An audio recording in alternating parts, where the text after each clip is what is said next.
Se liga, ó, você pode pedir a sua pizza e ganhar esse prato aqui sempre com o cupom CHARLA10. Presentaço da Forneria Original. Tamo junto, galera.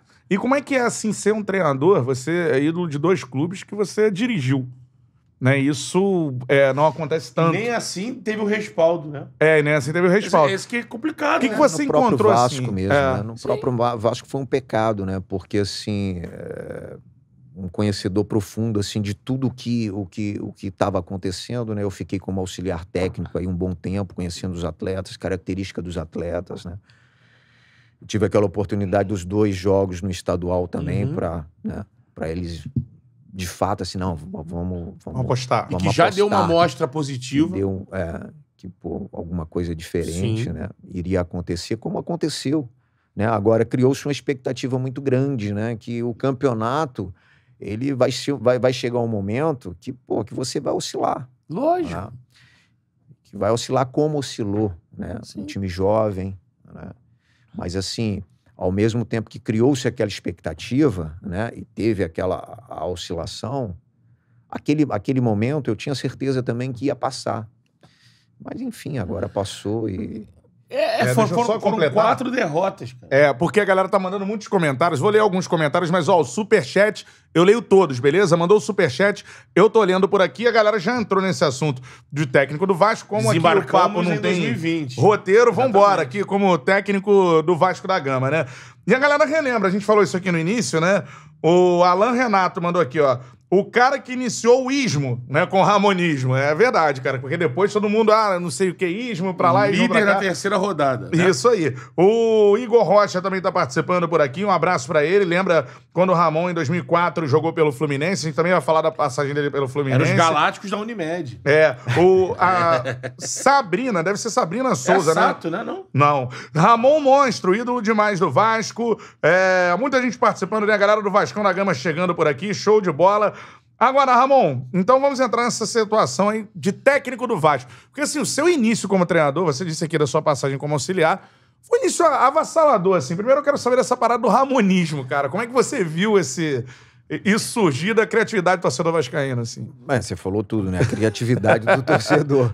Mas, assim, foi legal, né? Mas, assim, logo no começo, assim, sempre falei, sabe? Pé no chão, né? Assim, a gente conversava muito com os atletas, sabe? Assim, tudo o que aconteceu também, assim, eu devo muito aos atletas, o entendimento dos atletas, aquilo que a gente conversava. Eu sou um cara, assim, muito, muito franco, muito direto, né? Dá pra fazer, vamos fazer, né? Então, assim, eles sempre tiveram, assim, do meu lado, não, dá pra fazer, vamos fazer. E as coisas foi acontecendo naquele começo ali, né?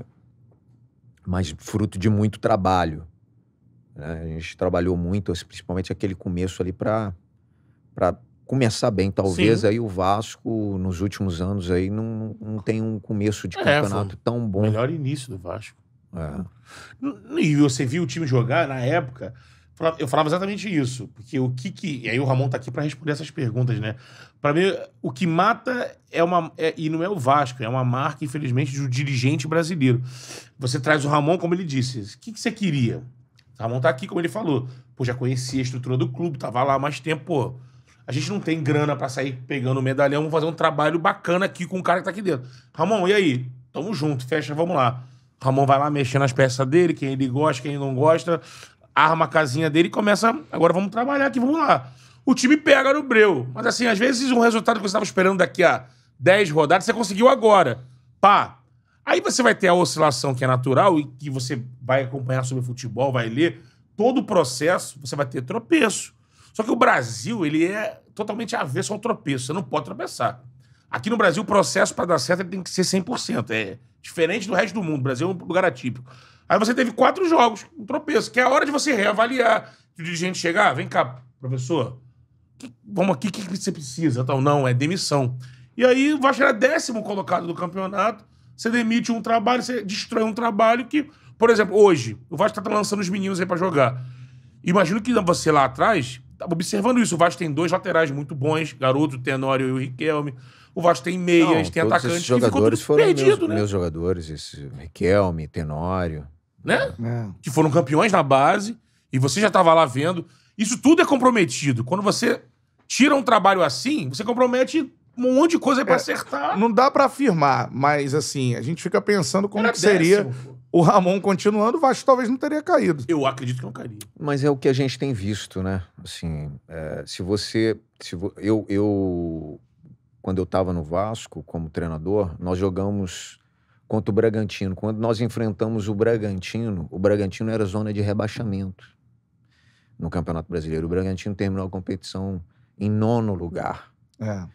Então, assim, quando eu assumi o Vasco como treinador, o Vasco estava praticamente desclassificado da Copa do Brasil, que era uma competição importantíssima, que todos nós sabíamos da importância, né, financeira para o clube.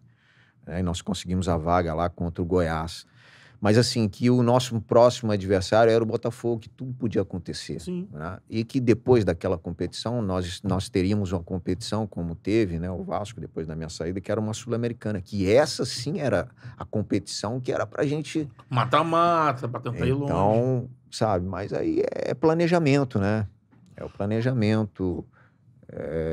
eu falei do Bragantino, né? Olha, o Bragantino hoje é a primeira página do Campeonato Brasileiro, né? E é o mesmo treinador. Mantém, né? O Barbieri. A manutenção do treinador. Aí você pega o Fortaleza fazendo um trabalho aí muito legal, né? Foram assertivos na escolha do Vojvoda, né? Você vê um Sub-23, eu sou um cara que gosto de ficar olhando sempre aí, vendo o jogador, né?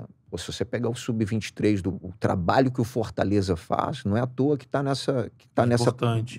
que está atravessando esse momento, porque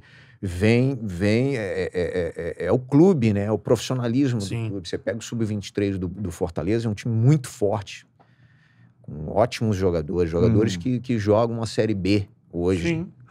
O Sub-23 do Fluminense salvou o Fluminense ano passado, quando o Marcão chegou, utilizando Martinelli, André, Luiz Henrique, que estavam com atividade. Esse Sub-23 aqui a gente fala pouco. Mas quando os clubes, os que tem, né, lançam mão desse trabalho, geralmente estão conseguindo, porque o cara tá em atividade, e já não é o Sub-20, já é um cara com uma tarimba maior. O Corinthians investiu no Sub-23 também. Tem jogadores interessantes. Tem jogadores interessantes. É o processo de maturação, né? Exato, que é o aspirante de antigamente, né? Você tinha sempre aqueles caras jogando ali. Agora, Ramon, uma coisa... Agora só pra mas também é um custo também pro clube, né? A gente não pode esquecer disso. Para completar isso, você fala dessa questão do planejamento, da continuidade do trabalho de um treinador, como isso é importante se dar exemplos, né? Foi isso que faltou no Vasco, assim, e o Vasco também tem essa questão política que prejudica muito o clube. Isso impactou na sua demissão, você acha? Isso aí não tem dúvida, né? Não tem dúvida. Naquele momento ali, era mais fácil tirar o treinador do que apoiar o treinador, né? Mas, gente, é vida que segue, bola pra frente. Eu tenho muita confiança no meu trabalho. Eu fiz agora os meus 2 últimos trabalhos, as coisas não andaram da maneira como eu gostaria, né? Eu preciso fazer um trabalho agora de começo, meio e fim, né? Mas para que isso aconteça também eu tenho que ter muita tranquilidade, muita calma, porque vai pintar, né? Você tá no lugar certo, na hora certa, com as pessoas certas também. Você acredita que aqui no Brasil você consiga isso? Eu tô trabalhando, estudei muito para isso, tá? Os 2 últimos trabalhos aí eu já peguei os trabalhos andando, né? Assim, o do Vitória com uma identificação muito grande, sabe? Eu fui para lá como eu falei, né, para fazer parte de um planejamento, pra gente montar um time, fazer algumas contratações que precisa, né? Para você ver como é que o time tá na tabela de classificação Mas enfim, é isso e trabalhar. Com certeza. Você lembra de um jogo específico que te marcou nessa passagem pelo Vasco aí, nesse início do ramonismo? Pode ser em termos de duelo com outro treinador. Aquele jogo contra o Goiás foi espetacular, né? Assim, a gente precisava vencer lá e nós conseguimos, assim, 3-0 lá contra o Ceará também. 2-1 contra o São Paulo, em casa. Aquela sequência, né? 2-0 contra o Sport, uma sequência boa. A gente vinha aí praticamente tomando pouquíssimos gols, né, no campeonato. Eu acho que o que chamou muita atenção foi aquela derrota para o Atlético Mineiro, né, que foi 4-1, mas você jogar contra o Atlético Mineiro, naquele momento da competição, né, tudo poderia acontecer. Se a gente ganha aquele jogo, era terceiro foi no jogo na classificação. Teve o golaço do Do Benítez. Gol de bicicleta do Benítez. No escudo do Vasco. E aí depois teve a derrota contra o Bahia, que pesou muito, né? Porque assim, 7 gols em 2 jogos. Aquele momento ali foi o que você acredita o quê? A oscilação normal, um período onde... Uma sequência de jogos também, né? Nós perdemos alguns jogadores importantes. Então, tudo isso também... Mas que ia passar, que... Então, aí eu fiquei praticamente... Aí perdi 2 jogos também contra o Botafogo, contra o Curitiba, problema de Covid.